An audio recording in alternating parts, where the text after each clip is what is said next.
Hello বন্ধুরা, কেমন আছো তোমরা? আশা করি সবাই ভালো আছো। ভারতী ভিলেজ ব্লগে সবাইকে স্বাগত জানাই। তো চলে আসলাম নতুন একটা ব্লগ নিয়ে। তো আমি সকালবেলা ঘর আর উঠোনটা ঝাড় দিয়ে নিয়েছি, কারণ মাথাটা না খুব যন্ত্রণা করছিল। আর এতটা যন্ত্রণা করছিল, ভাবলাম কি যে আমি আর কোনো কাজ করতে পারবো না। সেই জন্য ভাবলাম যে সকালবেলা স্নান টান সেরে তারপরে যা হোক কিছুটা কাজ আমি সেরে নেব। সেই জন্য আমি স্নানটা সেরে ফেলেছি। তারপরে আমি ঘর দোরটা একটু বিছানাটা উঠাইনি, মাথাটা শরীরটা খারাপ লাগছিলো মাথার মধ্যে, সেই জন্য ভাবলাম কি এই কাজগুলো আমি পরে করি। তো আমি এখন বিছানাটা ভালো করে গুছিয়ে নিচ্ছি। আর বিছানায় না পিঁপড়ে ওঠে কেন জানি না। রাতের বেলা লাইট জ্বালানো থাকলে পরে না সেই বিছানার উপর দু একটা সেই কি পোকা আছে না, রাতের বেলা পোকা ওঠে, সেই পোকাগুলো দু একটা বিছানায় পড়ে। তো তারপরে সে বিছানায় না পিঁপড়ে ওঠে আর রাত ভরে কুটকুট করে কামড়ায়। তো খুব খারাপ লাগে। আর তারপরে দেখো বন্ধুরা, আগের দিন খাট সেটিং করে দিয়ে গেছিলো। তো দেওয়ার পরে এখানে কিছু হালকা করে একটু কাঠের গুঁড়ো পড়েছিল, তো আমি পরিষ্কার করেছি, তাও অল্প কিছুটা ছিল।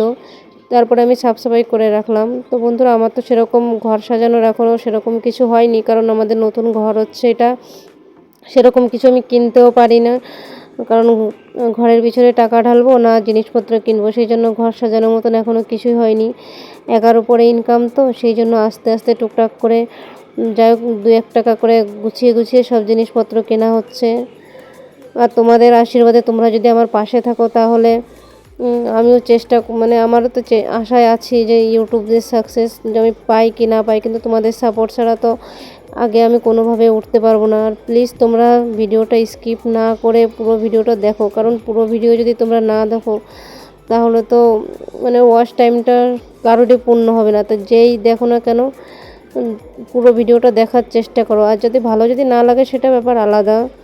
তো বন্ধুরা, আমি থালা বাসন মেজে নিয়েছি। নেওয়ার পরে দেখো সূর্য উঠে গিয়েছে, কারণ আমি একটু বেলা করে উঠি, তো শরীরটা সেরকম একটা ভালো থাকে না। কাজটা সেরে আমি বাজারে চলে গিয়েছিলাম। বাজারের থেকে কিনে নিয়ে আসলাম 3টে পাউরুটি আর ক্যাম্পা আর হচ্ছে পেপসি।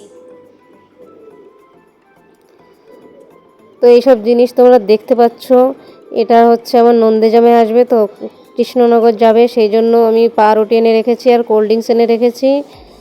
তারপরে এনে রেখে দিয়েছি। এবার ভাবলাম কি দেখি একটু দোল খাই, কারণ ঘরের মধ্যে ভালো লাগছে না, একা একা কী করবো, মন খারাপ লাগছে। তো ভাবলাম কি যে বাচ্চারা এখানে দোল খাচ্ছিল, তো ওদের সঙ্গে বললাম কি যে আমাকে একটু দোলনা দিয়ে, আমি একটু এখানে বসে বসে দোল খাই।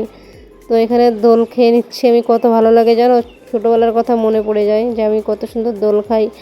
খুব ভালোও লাগে আমার দোলনা খেতে, গরমের মধ্যে খুব সুন্দর। এখানে হালকা হালকা হাওয়া। তো আমার শাশুড়ি মা সব কিছু গোছানোর জন্য রেডি হয়ে গিয়েছে। উনি যাবে এখন ননদ বাড়িতে, আর এইদিকে আমার নন্দে জামাই আসবে। তো সেই জন্য আমি সব কিছু গুছিয়ে রেখেছি। আর আমার ছেলেটা দেখো কিভাবে স্নান করছে, মোটর চালিয়ে বালতিটা ভরে নিয়েছে, ঠান্ডা জল বেরোয়, তো সেই ঠান্ডা জলে খুব ভালো লাগে স্নান করতে। আর ট্যাঙ্কির জল খুব গরম। কবে আসবা না, কবে তুমি কবে আসবা? আমাদের জন্য পরান পড়বে না নি? তারপর আমি 3টে পাউরুটি এনে রেখে দিয়েছি, কারণ 2জন আসবে, তো আর একটা আমার ছেলের জন্য। তো আমি তো খাবো না, আমি তো খেতে পারবো না, কারণ খেলে পরে আমার গ্যাস হয়ে যাবে, পেটে ব্যথা শুরু হয়ে যাবে, সেই জন্য আমি আর কিছু কাটছি না। তো একটা রেখে দিতে চেয়েছিলাম, কারণ সেই সময় আমার ছেলেটা স্কুল থেকে আসেনি, তো ভাবলাম কি আবার চলে আসবে স্কুল থেকে। তারপরে আবার কী ভাবলাম যে কেটে রাখি, কারণ এই ভিডিওটা আগে শ্যুট করা ছিল। তো তো তারপরে আমি সব কিছু একবারে কেটে নিয়েছি। নেওয়ার পরে আমার পেঁয়াজগুলো কাটবো, ডিম টোস্ট হবে। যেহেতু আমি বলেছিলাম সকালে মাংস রান্না করব, তো বলছে না মাংস রান্না করতে হবে না, আমরা বেশিক্ষণ থাকবো না, আমরা 10 মিনিট মতন থাকবো। তো আমি 3জনের জন্য 3টে ডিম আমি ফাটিয়ে তারপরে আমি ডিম টোস্ট বানাবো। তো আমি খাবো না, তো সেই জন্য আমি আমারটা বানাইনি।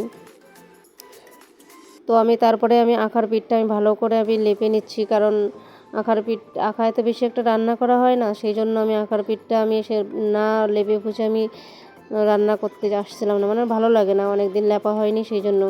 তো সেই জন্য আমি ভালো করে লেপে নিচ্ছি। দেখো আর ক্যামেরাটা না কেমন যেন আপ ডাউন করছে, কারণ লাইটটা ঠিক মতন পড়ছে না সেই জন্য। তো তারপরে আমি আখা ভালো করে লেপে নিয়ে তারপর আমার ছেলেটাকে একটু দই দিয়ে দিচ্ছি, কারণ ছেলেটার খিদে লেগেছে, তো স্কুল থেকে এসে কিছু খায়নি। তো ওকে আমি বলছি বাবা তুমি দই খেতে লাগো, তারপরে তোমাকে যাও টোস্ট বানিয়ে দিচ্ছি। তো তারপরে আমি চলে আসলাম আখায় টোস্ট বানানোর জন্য। তো আমার খুব ভালো লাগে টোস্টটা, কারণ এই পাউরুটি দিয়ে টোস্ট খেতে আমার খুব পছন্দ হয়, কিন্তু কি করব আর, কপালে খাওয়া নেই আমার। জানি না আমার এতটা পরিমাণে গ্যাস হচ্ছে আর এতটা পরিমাণে ব্যথা হচ্ছে, কিসের প্রবলেম আমি বুঝতে পারছি না। না লিভারের মানে যাও আল্ট্রাসাউন্ড করেছি, লিভারের বলছে ঠিক আছে, কিন্তু সামান্য একটু ফ্যাট আছে। আর জানি না, হয়তো যে পাকস্থলী বলে সেটাই মনে হচ্ছে একটু প্রবলেম দেখা দিয়েছে। আজকে গ্যাস শেষ হয়ে গিয়েছে, সেই জন্য আজকে একা রান্না করছি।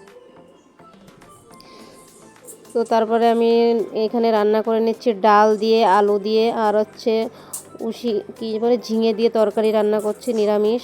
কারণ আমি নিরামিষই আমি খাই, কারণ আমার মাছ মাংস আমি খাই না। তো তো তারপরে দেখো আমাদের এটা লালু, আর এই যে আমাদের এখানে কানেরের ফুল, আমার খুব প্রিয় এই ফুলটা, আমার ভোলেনাথেরও খুব প্রিয়, সেই জন্য আমি এই গাছটা আমি এনে লাগিয়েছি। তো রাত হয়ে গিয়েছে, রাতের বেলায় আর ভাত খেতে মন করছে না, তো ভাবলাম কি কটা গোলা রুটি বানাই। তো আমি গোলা রুটি আমি বানিয়ে নিয়েছি, দেখো কি সুন্দর উঠে যাচ্ছে, আমার খুব ভালো লাগে এরকম গোলা রুটি। আগে না ছোটোবেলায় যখন মা বানাতো তখন না খেতে চাইতাম না, ভালো লাগতো না, তখন তো আর খোসা ছাড়ানো হতো না, হলার করা হতো না, কেমন যেন লাগতো। এখন হলার করা, তো সেই জন্য খুব ভালো লাগে রুটিগুলো খেতে। তো আমার ছেলে দই দিয়ে খেয়ে নিচ্ছে, আর আমার এই যে নিরামিষ আছে ওই নিরামিষ দিয়ে আমি খেয়ে নেবো। ছেলেটাকে এতবার করে বললাম যে বসারটা নিয়ে আয়, ও ছেলেটা আনেইনি, সেইভাবেই খাচ্ছে দেখো। কি সুন্দর খেলা করছে, দেখো তো আমাদের দাদু ভাই। কি হলো, উঠতে হবে? গরম লাগছে খুব, খুব গরম লাগছে, উঠতে হবে। হ্যাঁ, ওঠো ওঠো, কারেন্ট নেই তো আজকে। টু টু টু টু। ভিডিওটি পুরো দেখার জন্য অসংখ্য ধন্যবাদ। তো বন্ধুরা, তোমরা ভালো থেকো, সুস্থ থেকো, আর পাশে থেকো, একটা লাইক করে দিও। বাই।